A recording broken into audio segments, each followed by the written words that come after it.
పాఠాలను బిడ్డలను కార్యం చేసుకుంటూ అనేకులు మన తీర్మానం తీసుకున్నారు. అందుని బట్టి నీకు ఆ తీర్మానం మీద నిలకడగా స్థిరంగా ఉండటకు సహాయం చేయాలని ప్రార్థన చేస్తూ ఈ పాఠంలో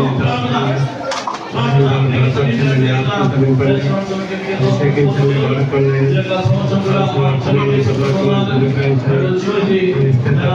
ఏది పడుతుంది మా తల్లి పిల్లల రీతిగా వారిని దాచుకోవడానికి వేచిన జ్ఞానం దయచేయండి. అది వారిని దర్శించమని ప్రార్థన చేస్తున్నాం. వారి మనసులను వారి చెవులను స్వాధీనించుకుని వారి మనసులను మీరు పెట్టుకోమని ప్రార్థన చేస్తున్నాం. చిన్నగా హృదయాన్ని పడి దినం ఫలించిన తిరిగి సన్నిధిని అనుభవించడానికి సహాయం చేయండి. ఎక్కడ చిత్రం పనిచేయకుండా పాట మీద కేంద్రీకృతం ఉంచడానికి సహాయం చేయమని ప్రార్థన చేస్తున్నాం. మా తండ్రి నీకే స్తోత్రాలు, మీరే మహిమొందుకోండి. ప్రార్థన చేస్తున్నాం అడిగనుకుంటున్నాం తండ్రి. కూర్చోండి.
ఓకేనా?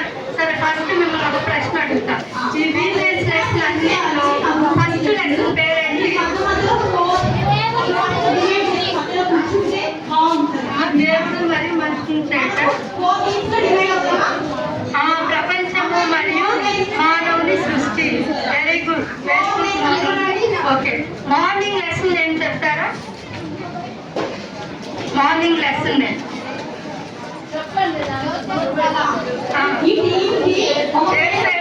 పగలు గుర్తుంది కదా? మేలు చేసి శ్రమ పొందిన మార్నింగ్ కొంత పాటు మనం చూస్తాము, మిగిలిన భాగం ఇప్పుడు చూద్దాం. ఓకే, ఈరోజు లెసన్ ఏమేంటంటే హెచ్చింపబడిన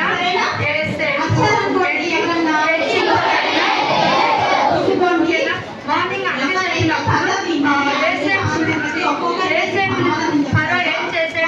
దేశానికి ప్రధానమంత్రిగా చేస్తాడు కదా. జైలు నుండి జరిగింది. మన భారతదేశం యొక్క ప్రధానమంత్రి చెప్తారా? మన భారతదేశం యొక్క ప్రెసిడెంట్, రాష్ట్రపతి ఎవరు? మన దేశానికి ప్రథమ పౌరుడు ఎవరు? భారతదేశానికి ప్రథమ పౌరుడు. వెరీ గుడ్ సృజన, వెరీ గుడ్. ఓకే, భారతదేశానికి ప్రథమ పౌరుడు ఎవరు అంటే రాష్ట్రపతి. కానీ అందరూ కూడా పరిపాలన చేసేది ఎవరు అంటే ప్రధానమంత్రి. తను ఏది చేయాలనుకుంటే అది చేస్తాడు.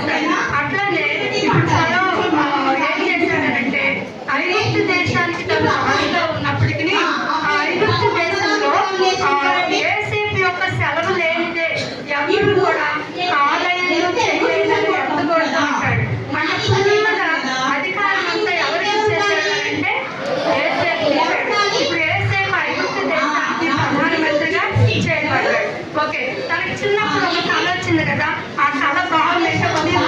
బుక్ లో కూడా రాశాడు.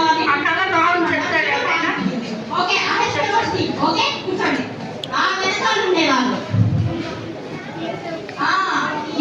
వాళ్ళన్నా ఎవరు మీకు తెలీదా? మీకే తెలీదా? యేసేపుకి వాళ్ళ వాళ్ళందరూ అతనికి సాగిపడి నమస్కారం చేసి కథలు ఎంత బాగా నెరవేర్చారు స్టోరీలో. నెరవేరాడా అంటే సగం నెరవేరు, ఇంకా మిగిలిన సగభాగం కూడా దేవుడు నెరవేరుస్తాడు అని యేసేపు నమ్మాడు అనమాట. కథ భావాన్ని యేసేపు చెప్పడం జరిగింది. దాని ప్రకారము ఐగుప్తు దేశంలో 7 సంవత్సరాలు సమృద్ధి అయినటువంటి పంట పండింది. 7 సంవత్సరాలు సమృద్ధి అయిన పంట పండింది. అందుకోసం ఆ పంటను నిల్వ చేయడానికి యేసేపు ఏం చేస్తాడంటే ఐగుప్తు దేశంలో చాలా కొట్లను కట్టిస్తాడు. ధాన్యాన్ని నిల్వ చేయడానికి చాలా కొట్లను కట్టిస్తాడు. అప్పుడు చాలా మంది అనుకుంటా ఉంటారు, మొదటి సంవత్సరం చూస్తారు ఎందుకు ఇతడు పని చేస్తున్నాడు, విస్తారంగా పంట పడిందా, కొట్లన్నింటిలో నిల్వ చేసే విధంగా పంట పండిద్దా అని చెప్పేసి వాళ్ళందరూ రకరకాలుగా మాట్లాడుతూ ఉంటారు. అయితే రైతులందరికీ విత్తనాలు ఇచ్చేసాడు. చక్కగా వాళ్ళందరూ చేనులో విత్తనాలు వేశారు. మొదటి సంవత్సరం చూసినప్పుడు సమృద్ధి అయినటువంటి పంట చెప్పినట్టు సమృద్ధి అయినటువంటి పంట పండిందని చెప్పి అప్పుడు యేసేపు ఏమని చెప్తాడంటే ఆ దేశంలో ఉన్న వాళ్ళందరికీ మీకు పండినటువంటి పంటలో 5వ భాగాన్ని తీసుకొని రండి. 5వ భాగాన్ని తీసుకొని వస్తే దాన్ని కొట్లలో నిల్వ చేస్తాను అని చెప్తాడు. మీకు తెలిసిన 100లో 5వ భాగం అంటే ఎంత? భాగాలు 20.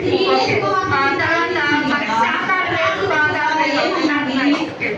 ఓకే, 5వ భాగాన్ని తీసుకుంటాను. తీసుకొని వచ్చినప్పుడు మేము దాన్ని నిల్వ చేస్తామని చెప్పాడు.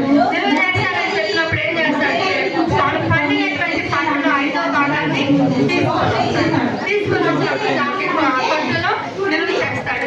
తర్వాత 2వ సంవత్సరం, 3వ సంవత్సరం, ఇట్లా 7 సంవత్సరాలు కూడా చక్కగా దేవుడు ఆ కథబాబు యేసేపు ద్వారా చెప్పించినట్టు విస్తారమైనటువంటి పంట పండింది. ఆ పండినటువంటి పంటలో 5వ భాగాన్ని ఆ ప్రజలందరూ తీసుకొస్తారు. ఆ పంటనందరినీ కూడా దాన్ని యేసేపు చక్కగా కొట్లలో నిల్వ చేస్తాడు. నిల్వ చేసిన తర్వాత ఏం జరిగిందంటే తర్వాత 7 సంవత్సరాలు వస్తాయి. ఆ 7 సంవత్సరాలు ఏమి వస్తుంది? కథలో బాగా చెప్పాడు యేసేపు, కలుపు వస్తుందని చెప్పాడు. కలుపు వచ్చేసి ఈగన పొద్దున ఆగిపోయింది వీడియో 2 తీసారు. వాళ్ళు దాచుకున్న పంట లేకపోతే అవి ఇవి అమ్ముకొని అలోకన్న వాళ్ళు భోజనం చేశారు. తర్వాత 2వ సంవత్సరం వచ్చి ఇక ప్రజలంతా వాళ్ళకి ఆహారం లేక అలమటిస్తా ఉన్నటువంటి పరిస్థితులు వచ్చాయన్నమాట. ఆ సమయంలో వాళ్ళు ఐగుప్తు దేశంలో ఉన్నటువంటి ప్రజలందరూ ఎక్కడికి వస్తున్నారంటే యేసేపు దగ్గరికి వస్తున్నారు. ఆ రాజ భవనంలోకి వస్తూ ఉన్నారు. యేసేపు దగ్గరికి వచ్చినప్పుడు యేసేపు వాళ్ళు అందరి ముందే కొట్టులో ధాన్యాన్ని చేసి పెట్టారు కదా, చక్కగా కొట్లన్నీ విప్పించి ఆ ధాన్యాన్ని వాళ్ళందరికీ పంచుతూ ఉన్నాడు. ఇప్పుడు కరువు ఐగుప్తు దేశంలోనే కాదు, ఆ దినాల్లో ప్రపంచ దేశాలన్నింటిలో కూడా విస్తారమైనటువంటి కరువు వచ్చేసింది. అసలు యేసేపు ఏ దేశంలో మన కోసమే కాదు, మన ప్రజలు ఓకే, కనాను దేశం. యేసేపు ఏ దేశం? కనాను దేశం. ఓకే, ఆ కనాను దేశం నుంచి యేసేపు అమ్మబడిన తర్వాత ఐగుప్తు దేశానికి వచ్చాడు కదా. ఆ సొంత దేశమైనటువంటి కనాను దేశంలో కూడా విపరీతమైన కరువు వచ్చేసింది. కనాను దేశంలో ఎవరెవరు ఉన్నారు? దేవుడు యేసేపు యొక్క తల్లిదండ్రులు ఉన్నారు. ఆ తర్వాత అన్నదమ్ములు ఉన్నారనమాట. వాడు ఉన్నప్పుడు వాడు యేసేపు యొక్క తండ్రి యాకోబు ఏం చేస్తాడంటే అప్పటికి తన కుమారుడు 11 మంది తన దగ్గర ఉంటారు. ఆకలితో ఆలోచిస్తా ఉన్నప్పుడు మీరెందుకు ఒకడు ఉంటారు, ఒకడు చూసుకున్నారు, ఐగుప్తు దేశం ఎక్కడో ధాన్యం ఉందంట, అక్కడ ఎవరో పండుగ ఆ ధాన్యాన్ని నిల్వ చేశాడంట. అందరూ అక్కడికి ఆ ధాన్యాన్ని తెచ్చుకుంటున్నారు.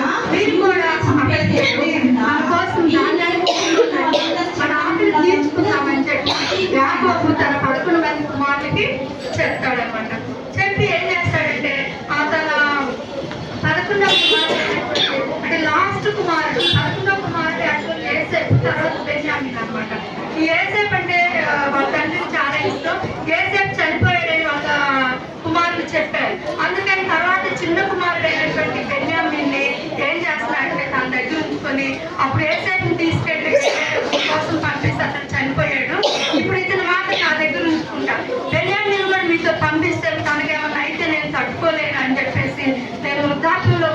పెట్టుకొని ఏం చేస్తాడనంటే బెన్యామిన్ తన దగ్గర పెట్టుకొని మిగిలిన 10 మంది కుమారుల్ని ఐగుప్తు దేశానికి పంపిస్తాడు. ఎవరు పంపించేది? యాకోబు. దేని కోసం పంపిస్తాడు? ధాన్యం కోసం.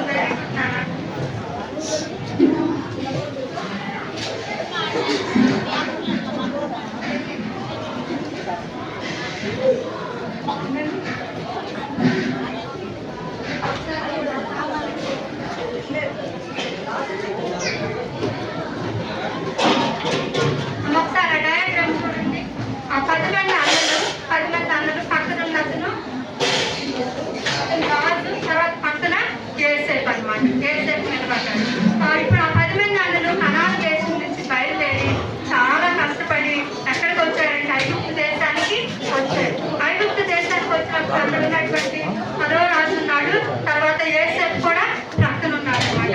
వాళ్ళు వచ్చి వాళ్ళకి అతను చూడండి వాళ్ళు ఎలా ఉన్నారు, నమస్కారం చేస్తున్నట్టున్నారు. వాళ్ళు మోకరించి దీనంగా ఏమడుగుతున్నారంటే, మేము కనాను దేశం నుండి వచ్చాము, మాకు ఆకలి తీర్చుకోవడానికి అక్కడ అవకాశం లేదు, ధాన్యం అయిపోయింది, ఇక్కడ ధాన్యం ఉందని మేము విన్నాము, మాకు కొంచెం ధాన్యం ఇవ్వమని చెప్పేసి అడుగుతారు. అడిగినప్పుడు యోసేపు వాళ్ళని చూడగానే గుర్తొస్తుందా? వాళ్ళందరూ గుర్తొచ్చుంటారా? Very good. వాళ్ళందరూ గుర్తొచ్చుంటారు. వాళ్ళు నా సహోదరులే అని యోసేపు గుర్తుపట్టాడు. లోపల తన భావోద్రేకాన్ని అంచుకుంటా ఉన్నాడు. మీరు ఎవరైనా చాలా రోజుల తర్వాత మీరు హాస్టల్లో చదువుకున్నారు, మీరు హాస్టల్లో ఉన్నప్పుడు మీ అమ్మని చూడడానికి వచ్చారంటే ఎలా ఫీల్ అవుతారు? హ్యాపీగా ఫీల్ అవుతారు.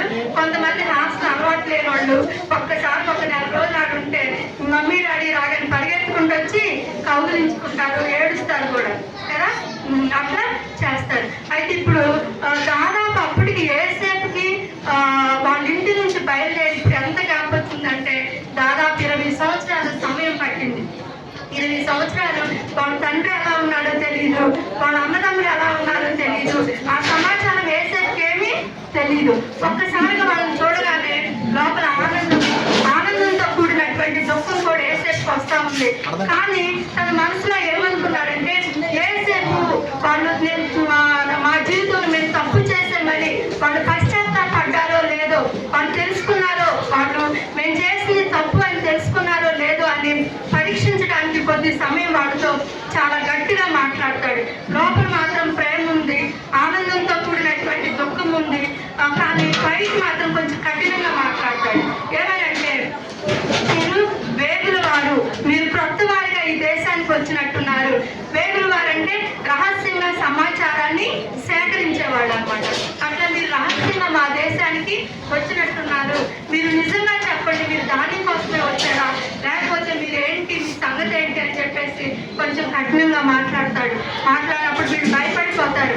అప్పుడు వాళ్ళ పెద్దయిన అన్న అయినటువంటి రూపేణ అనుకుంటారు, అయ్యో మేము తప్పు చేశాం, నేను అప్పుడు చెప్పాను, అరే మీరు అట్లా చెయ్యొద్దురా, యోసేపుని గుంట్లో పడేయొద్దురా, యోసేపుని అమ్మేయొద్దురా, నేను బ్రతులాడాను, అయినా మీరు చేశారు.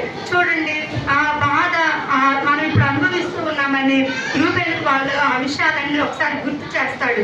అయితే వీళ్ళంతా చాలా దీనంగా, మేము వేగుల వారం కాదయ్యా, మేము ఆహారం కోసం వచ్చాము, మా తండ్రి కనాను దేశంలో ఉన్నాడు, మాకు ఇంకొక తమ్ముడు ఉన్నాడు, అతడు చనిపోయాడు, చిన్నవాడు మా నాన్న దగ్గర ఉన్నాడని వాళ్ళ కుటుంబ చరిత్రను అంతటిని కూడా వివరిస్తూ ఉన్నప్పుడు యోసేపుకి అన్ని గుర్తొస్తూ ఉంటాయి. వాళ్ళ సంభాషణతో హెబ్రీ భాషలో మాట్లాడుకుంటూ ఉంటారు. ఈ హెబ్రీ భాష యోసేపు రాదు కదా అనుకుంటారు వాళ్ళు, కానీ యోసేపు వాళ్ళు మాట్లాడుకున్న ఆ సంభాషణ అంతా కూడా అర్థమైంది. ఆ టైంలో ఏం చేస్తాడంటే, సరే వీళ్ళకి ధాన్యాన్ని ఇచ్చి పంపించుకోయమంటాడు. అయితే ఇంకొక మాట ఏం చెప్తాడంటే, మీరు ఈసారి వచ్చేటప్పుడు బెన్యామిన్ని తీసుకొని రావాలి, బెన్యామిన్ని తీసుకొని వచ్చే అంతవరకు షిమ్యోను నా దగ్గర ఉంచండి అంటాడు. వాళ్ళలో 10 మంది అన్నలు వస్తారు. ఆ బెన్యామిన్ అంటే బెన్యామిన్ అంటే వాళ్ళ యోసేపు యొక్క సొంత తమ్ముడు, అతను చూడాలని ఆశ అనమాట. మీరు బెన్యామిన్ తీసుకొని వచ్చే అంతవరకు షిమ్యోను నా దగ్గర ఉంచండి అంటాడు. అప్పుడు ఏం చేస్తారంటే, షిమ్యోను తన దగ్గర పెట్టుకొని ఆ ధాన్యాన్ని కొలుస్తారు. వాళ్ళు ధాన్యాన్ని కొలిచి వాళ్ళకి ఇచ్చి పంపుతారు. పంపినప్పుడు వాళ్ళందరూ తీసుకొని వెళ్తారు. వెళ్ళి ఆ తర్వాత రెండోసారి ఏం చేస్తారంటే బెన్యామీన్ని తీసుకొని వస్తారు. బెన్యామీన్ని తీసుకొని వచ్చినప్పుడు ఇప్పుడు మళ్ళా వాళ్ళు ధాన్యం కోసం వస్తారు కదా, వాళ్ళు దాసులు చెప్తారు వాళ్ళందరికీ ధాన్యాన్ని పంచండి అని. ఇంకొక మాట ఏం చెప్తారంటే యేసేపు చిన్నవాడైనటువంటి బెన్యామీన్ సంచిలో నా వెండి గిన్నెను మీరు ఉంచండి అని చెప్తాడు. ఉంచండి అని చెప్పినప్పుడు ఆ యేసేపు చెప్పినట్లే వాళ్ళు ధాన్యం కొలుస్తారు. ఆ బెన్యామీన్ గోనె సంచిలో ఆ యేసేపు యొక్క వెండి గిన్నెను కడతారు. అది వాళ్ళు తీసుకొని కొంచెం దూరం బయలుదేరుతారు. ఒకసారి ఆ డయాగ్రామ్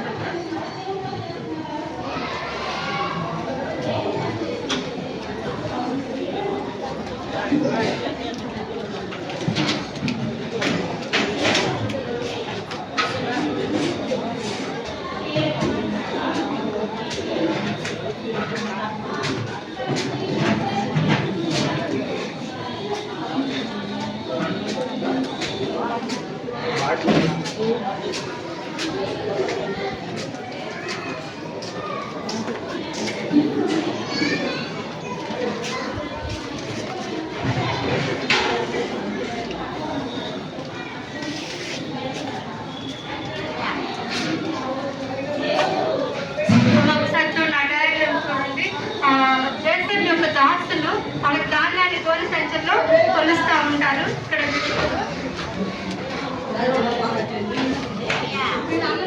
అటువైపు కొంతమంది ఇటువైపు కొంతమంది వాళ్ళ అన్నదమ్ములు ఉన్నారనమాట.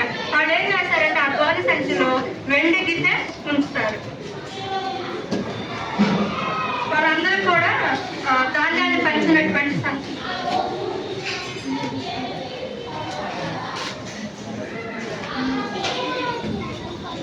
వాళ్ళు తీసుకుని కొంచెం దూరం బయలుదేరక ముందే యేసేపు యొక్క దాసులు వెనక వెళ్తారు. వెళ్ళి ఆగండి మీలో ఒకళ్ళు యేసేపు యొక్క వెండి గిన్నెను దొంగిలించారంటాడు.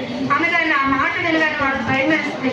అయ్యా మేము ఎవరు అట్లా చేయలేదు, మా సంచులు మీరు చూడండి, ఎవరి గోనె సంచులు అయితే యేసేపు యొక్క వెండి గిన్నె ఉంటుందో వాడు చచ్చును కాక.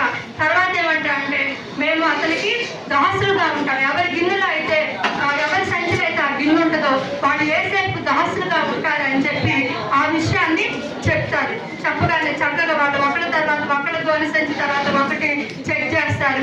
రూబేను, షిమ్యోను, లేవి, యోధా అందరినీ చూస్తారు. చివరికి వచ్చేటప్పటికి వాళ్ళ దాంట్లో ఎవరి దాంట్లో లేదు, కానీ బెన్యామీన్ గోనె సంచిలో ఈ యొక్క వెండి గిన్నె ఉంటుంది. బాబు ఇటు చూడండి, బెన్యామీన్ యొక్క గోనె సంచిలో వెండి గిన్నె ఉంటుంది. అందరూ ఒక్కసారిగా బాధపడతారు. ఎందుకంటే యాకోబు యొక్క ప్రాణం బెన్యామీన్ యొక్క ప్రాణంతో పెనవేసుకొని ఉంది. అంటే చిన్నవాడు అతనితో సంతోషంగా ఉంటా ఉన్నాడు. అయ్యో ఇప్పుడు బెన్యామీన్ ఇక్కడ విడిచి వెళ్ళిపోతే మా తండ్రి పరిస్థితి ఏంటి అని చెప్పేసి వాళ్ళు చాలా భయపడిపోతారు. భయపడిపోయినప్పుడు వాళ్ళు మళ్ళా ఏం చేస్తారంటే వాళ్ళందరూ కలిసి యేసేపు దగ్గరికి వస్తారు. యేసేపు దగ్గరికి వచ్చినప్పుడు యేసేపు ఏం చేస్తారంటే చెప్పండి, ఇప్పుడు గిన్నె బెన్యామీన్ దగ్గర ఉంది కాబట్టి బెన్యామీన్ నాకు దాసుడుగా ఉంటాడు, నన్ను సేవిస్తాడు, మీరందరూ వెళ్ళిపోండి అని అంటాడు.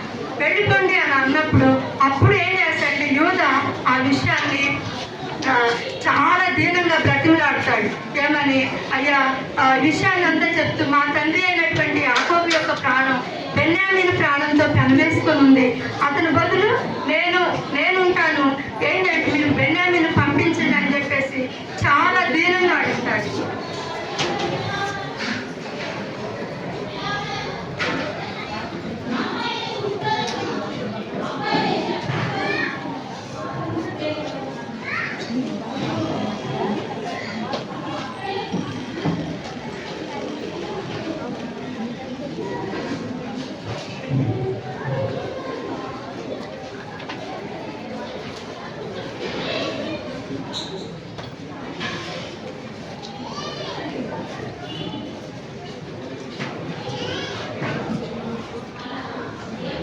చూడండి ఒకసారి వాళ్ళందరూ మళ్ళా భయపడి యేసేపు దగ్గరికి వచ్చి సాగిలి పడుతూ ఉంటారు.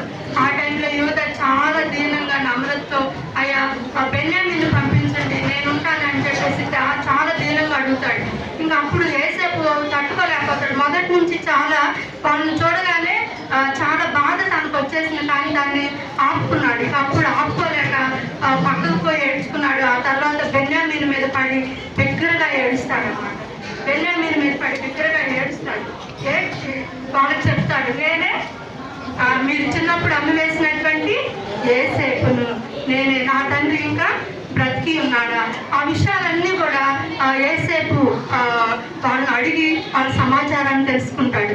అప్పుడు వాళ్ళు కొంచెం సంతోషపడతారు. యోసేపు ఇంకా తర్వాత అమ్మో మనము చిన్నప్పుడు ఇతనికి కీడు చేశాం కదా, ఇప్పుడు మనల్ని ఏం చేస్తాడు అని చెప్పేసి భయపడిపోతా ఉంటాడు.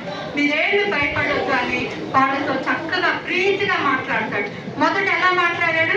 కఠినంగా మాట్లాడాడు. తనకు లోపల ప్రేమ ఉన్నప్పటికీ ఇక తనకు ఆ విషయాన్ని చెప్పిన తర్వాత చాలా ప్రీతిగా మాట్లాడి బెన్యామీన్ని కౌగిలించుకొని ఏడ్చి మీరందరూ వెళ్ళి నా తండ్రిని తీసుకొని రండి అని చెప్పేసి చెప్తాడు. ఈ విషయం అంతా కూడా ఫరోకి తెలుస్తుంది. యోసేపు ఇంటి వారంతా ఇక్కడికి వచ్చారు అని ఫరోకి తెలవగానే ఫరో కూడా చాలా సంతోషంగా ఫీల్ అవుతాడు. ఎందుకంటే యోసేపుని బట్టి యోసేపు చాలా నమ్మకంగా ఉన్నాడు కాబట్టి, మంచి అధికారిగా ఉన్నాడు కాబట్టి చాలా సంతోషంగా ఫీల్ అయ్యి వాళ్ళ నాన్నగారిని తీసుకురావడానికి బండ్లను వాటన్నిటిని పంపిస్తారు. అప్పుడు వాళ్ళు వెళ్ళి చక్కగా మీరు ఇంకేం చేస్తారంటే మీ పశు సంపదను అన్నిటిని తీసుకోండి, మీకు సంబంధించిన ఆహారం ఉంది, తర్వాత ఆ పశువులకు కూడా ఆహారం ఉందని చెప్తాడు. అక్కడ వాళ్ళు వెళ్ళి తీసుకొని రావడం జరుగుతుంది. వాళ్ళందరూ కూడా సంతోషంగా ఐగుప్తు దేశంలో ఉంటారు. తర్వాత యాకోబు చనిపోతాడు. అతను తీసుకెళ్లి కనానులో వాళ్ళు పాతి పెడతారు. అయినా వాళ్ళు మరలా ఐగుప్తు దేశంలోకి వచ్చి నివసిస్తారు. ఆ టైంలో వాళ్ళని యోసేపు ఎందుకు క్షమించాడు అని అంటే, మా దేవుడు అతను మేలు చేయడానికే నన్ను ఈ స్థానంలోనికి పంపించాడు, మీరు నన్ను ఇక్కడికి పంపించలేదు, బహుజనులను బ్రతికించినట్లుగా దేవుడే నన్ను ఇక్కడికి పంపించాడు అని చెప్పేసి వాళ్ళు మీరేం భయపడద్దు, నేను మిమ్మల్ని పూర్తిగా క్షమించానని చెప్తాడు. అట్లానే అందుకని ఆ టైంలో యోసేపుని ప్రజలందరూ ఏమన్నారంటే మా రక్షకుడు అన్నారు. మా రక్షకుడు అన్నారు. ఎందుకంటే కరువు కాలంలో మమ్మల్ని పోషించిన మా రక్షకుడు అన్నారు. అట్లానే యేసు ప్రభువు కూడా మన రక్షకుడు, మనందరి పాపములను క్షమించడానికి ఆయన ఈ లోకానికి వచ్చాడనమాట. మరి దాన్ని ఆయన ఎలా నెరవేర్చాడు? ఆయన శిలువ మరణం ద్వారా, ఆయన మరణించి తిరిగి 3వ దినాన లేచడం ద్వారా ఆ కార్యాన్ని నెరవేర్చాడు. కాబట్టి యేసు ప్రభు మనల్ని క్షమించాడు. అందుకని మనం కూడా ఇతరుల్ని క్షమించాలి. యోసేపు తన అందరూ కీడు చేశారు, కానీ అతను కీడు చేయలేదు, కానీ వాడిని క్షమించాడు. అందుకని మీకు 2 రిఫరెన్స్ మీ వర్క్ బుక్ లో కూడా రాయాల్సింది. ఎఫెసీయులకు రాసిన పత్రిక 4వ అధ్యాయము 32వ వచనం అక్కడ చదవండి. 4:32. మీరు ఒకరి ఎడల ఒకడు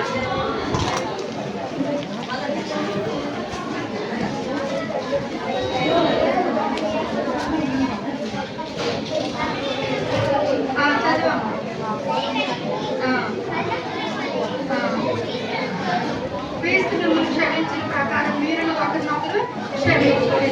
తర్వాత మత్తయి సువార్త 6:14. ఆ రిఫరెన్స్ కూడా ఒకసారి చదవండి. 6:14.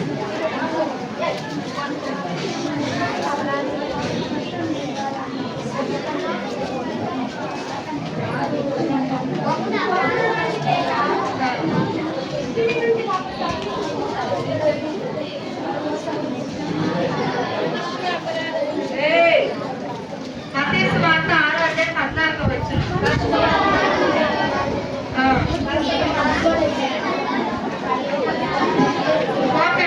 మీరు మనుషుల అపరాధములను క్షమింపకపోయిన మీ తండ్రి మీ అపరాధములను క్షమింపడు. చూడండి, యేసేపు వాళ్ళందరూ కీడు చేశారు, కానీ తను మాత్రం వాళ్ళకి మేలు చేశాడు. ఎందుకంటే దేవుడు మనల్ని ప్రేమించాడు. కాబట్టి మనం కూడా ఏం చేయాలి? యేసు ప్రభువు మనల్ని క్షమించాడు కాబట్టి మనం ఇతరులను క్షమించాలి. తర్వాత ఇతరుల యొక్క అపరాధాలను మనం క్షమించినప్పుడు ఆయన మనల్ని క్షమిస్తాడనమాట. ఓకేనా? కాబట్టి అట్లా చేసినప్పుడు దేవుడు మనకి సహాయం చేస్తాడు. ఈ విషయాలన్నిటిని బట్టి ఈ రోజు చివరి లెసన్ ఒక్కసారి ఏం చెప్పాలనుకుంటున్నానంటే, మీరు ఈ లెసన్ అన్నింటిలో చాలా మంది తీర్మానం చేసుకున్నారు, యేసు ప్రభుని సొంత రక్షకునిగా అంగీకరించారు. కొంతమందికి ఇంకా కొంచెం సందేహం ఉండొచ్చు, కొంతమంది చేయకుండా ఉండొచ్చు. అయితే మీరు చేయాల్సిన చిన్న పని ఏంటంటే, యేసయ్య నా పాపములు క్షమించు, నన్ను నీ బిడ్డగా చేసుకొని హృదయపూర్వకంగా మీ నోటిని ప్రార్థన చేసుకోవాలి. ఓకేనా? యేసయ్య నేను పాపిని, నన్ను క్షమించని ఒప్పుకొని ఆ ప్రార్థన చేసుకోవాలి. అంకుల్ ప్రార్థన చేసేటప్పుడు ఇంకా ఎవరైతే తీర్మానం చేసుకోలేదో మీరు మోకరించి హృదయపూర్వకంగా అలా ప్రార్థన చేసుకోండి. కనుక వాక్యం చెప్తాను, ఒక్కసారి పలకండి. మీరు నాకు కీడు చేయాలని ఉద్దేశించితే కానీ నేటి దినమున జరుగునట్లు అనగా బహు ప్రజలను బ్రతికించుచున్నట్లుగా అది మేలుకే దేవుడు ఉద్దేశించెను. ఆదికాండము 50వ అధ్యాయము 20వ వచనము. Okay, thank you.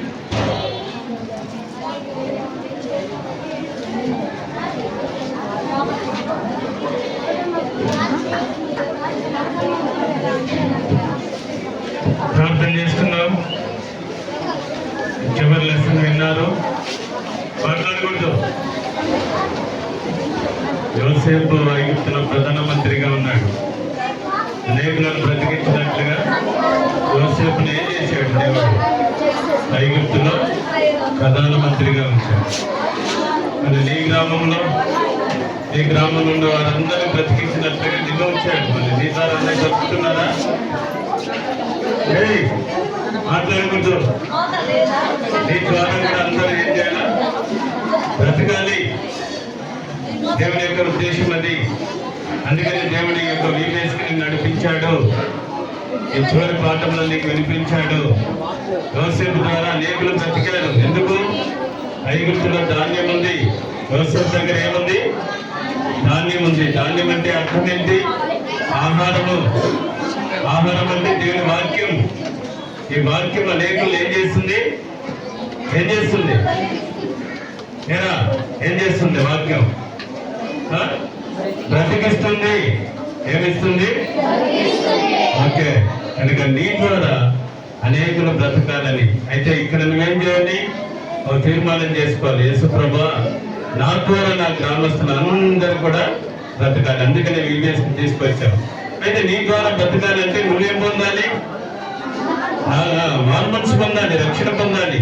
ఈ రక్షణ తీర్మానం చేసుకోకుండా ఇక్కడి నుంచి వెళితే నీ ద్వారా ఎవరు కూడా బ్రతకరు. గుర్తుపెట్టుకో, నీ ద్వారా ఎవరు బ్రతకరు. నేటి దినంలో ఉన్నట్టుగా దేవుడు ఏం చేశాడంట? మేలు కొరకే ఈ పని చేశాడు. ఎంత అద్భుతమైన మాట ఇది. కనుక ఈరోజు మేలు కొరకే దేవుడు మనందరికీ చేస్తున్నాడు. ఇక్కడ తీసుకొచ్చాడు. తిరిగి మళ్ళీ గ్రామాలకు వెళ్తున్నాం. సాయంకాలము అక్కడ అనేకులు నీ ద్వారా ఏం చేయాలా? ఏం పొందాలి? మేలు పొందాలి, మేలు పొందాలి. కనుక ఈ తీర్మానం చేస్తున్న ప్రార్థన చేసుకోండి. కళ్ళు మూసుకోండి, ప్రార్థన చేసుకోండి. ఒక నిమిషం మీకు సమయం ఇస్తున్నాము. ఎవరు కూడా కళ్ళు తెరవద్దని దయచేసి. మీ అందరినీ గమనిస్తున్నారు. అన్ని కళ్ళు మూసుకొని ఉండాలి. ఎవరు కూడా తెరవద్దు దయచేసి. మౌనంగా ప్రార్థన చేసుకోండి. కళ్ళు మూసుకో. చేతులు జోడించు. కింద పెట్టండి. బైబిల్ కింద పెట్టండి. చేతులు జోడించండి. పెన్ను కూడా ఉంటే పెన్ను కూడా కింద పెట్టండి. చేతులు జోడించండి. చిన్న ప్రార్థన చేసుకో. 9-10 పాటల ద్వారా ప్రభా నాతో మాట్లాడావు. ఈరోజు ప్రత్యేకంగా నాతో మాట్లాడావు. నేను పాపినయ్యా, నన్ను క్షమించు. నీ రక్తంతో నన్ను కడుగు, పవిత్రపరచు. ఐగుప్తులుగా లోకంలో యోసేపు అనేకులను బ్రతికించినట్లుగా దేవుడు అక్కడికి తీసుకెళ్ళాడు. కనుక నీ గ్రామంలో నీ ద్వారా అనేకులను బ్రతికించినట్లుగా నిన్ను కూడా మళ్ళా ఈ 5 దినాలు దేవుడు నీకు పాఠాల ద్వారా నేర్పించి మారుమనసు పొంది నువ్వు వెళ్తున్నావు. ఈ జీవాన్ని పొంది ఈ జీవం వారికి కూడా నువ్వు ఏం చేయాలి? ప్రసాదించాలి. నీ జీవం వాళ్ళని కూడా ప్రవహించాలి. తద్వారా వాళ్ళు కూడా ఏం చేస్తారు? బ్రతుకుతారు. చిన్న ప్రార్థన చేసుకో. ఏదో చేసుకున్నా అంటే చేసుకున్నాను అనుకోవద్దు. ఉదయకాలం కూడా కుటుంబ ప్రార్థన చెప్పబడింది. రేపటి దినం నీటి కాదు. రేపేం సంభవించినా నీకు తెలియదు. ఇక్కడ వెళ్ళిన తర్వాత ఏం జరుగుతుందో తెలియదు. అయితే ఇక్కడ ఉన్నప్పుడే నువ్వు మారు మనసు పొందు. యేసు ప్రభువా, నేను పాపిని, నా పాపాన్ని క్షమించు. నీ రక్తంతో నన్ను కడుగు, పవిత్రపరచని చిన్న ప్రార్థన చేసుకో.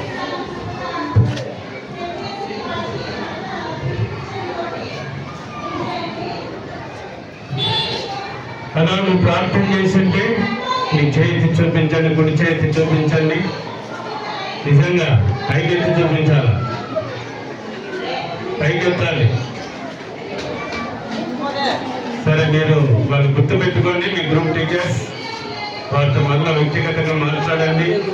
వాళ్ళు మాట్లాడిన తర్వాత కార్డు ఇవ్వబడతాయి. ఆ కార్డు కూడా వారికి ఇవ్వించి ఆ కార్డు చేయించండి. తర్వాత వారిని వ్యక్తిగతంగా కూడా మాట్లాడండి. సాక్ష్యం కొరకు వారిని సిద్ధపరచవలసిందిగా మీకు మనవి చేస్తుంది. చెందించండి, ప్రార్థన చేసుకుందాం. ప్రియమైన మా తండ్రి, పరిశుద్ధమైన దేవాన్ని పరిశుద్ధ బలాన్ని వందనాలు, స్తోత్రాలు. ఈ దినం 10వ లెసన్లో మాతో వారు మాట్లాడుతూ వచ్చారు. ఈ దాసులను నిలబెట్టుకొని ఆ రీతిలుగా యోసేపు యొక్క తన జీవితం, తన అన్నలు అక్కడ సమృద్ధైన ఆహారం ఉంది. ఆహారం కొరకై యాకోబు ఉన్నాడు. ఐగుప్తులో ఆహారం ఉందని, ధాన్యం ఉందని తద్వారా తన సహోదరుతో మాట్లాడి పంపిస్తూ వచ్చాడు. ముందుగా కొంచెం కఠినంగా మాట్లాడాడు యోసేపు. తర్వాత తాను ఆయన కనపరుచుకున్నాడు. నేను నీ సహోదరుని ఏడ్చాడు. ఆయన తద్వారా వారు కూడా ఐగుప్తులో ఒక ప్రత్యేక స్థలంలో వారు కూడా ఉండటం బట్టి నీకెంతో వందనాలు, స్తోత్రాలు చెల్లిస్తాను. మీరైతే నాకు కీడు చేశారు. ఈ కీడు దేవుడు ఉద్దేశపూర్వకంగా అది నాకు మేలుకై చేశారని దాన్ని చెప్పడం జ్ఞాపకం చేస్తూ వచ్చాను. అందుని బట్టి నీకెంతో వందనాలు, స్తోత్రాలైనా నీ యొక్క ఉద్దేశం, నీ పర్పస్ అది ప్రభా. ఆయన ఐగుప్తులోకి వెళ్ళాలి యోసేపు, అక్కడ అనేకులను బ్రతికించబడాలి. ఆయన ప్రభా అనేకులు మేలు పొందాలని తీసుకెళ్ళారు. ఈ బిడ్డలు కూడా ప్రభా రక్షణ తీర్మానం చేసుకున్నారు. అందుని బట్టి నీకు ఎంతో వందనాలు. వారి తీర్మానం మీద స్థిరంగా ఉండటకు సహాయం చేయడం ప్రార్థన చేస్తున్నారు. అక్రీస్తు జీవం వాళ్ళలో కూడా పొంది వారి ఇళ్ళ దగ్గర, వారి గ్రామాల్లో ఆయన అనేకులు కూడా ఆ జీవము ఆయన ట్రాన్స్ఫార్మ్ చేయటకు సహాయం చేయమని నీ సన్నిధిలో ప్రార్థన చేస్తున్నారు. దయగల మా తండ్రి గ్రూప్లోకి వెళ్తున్నారు.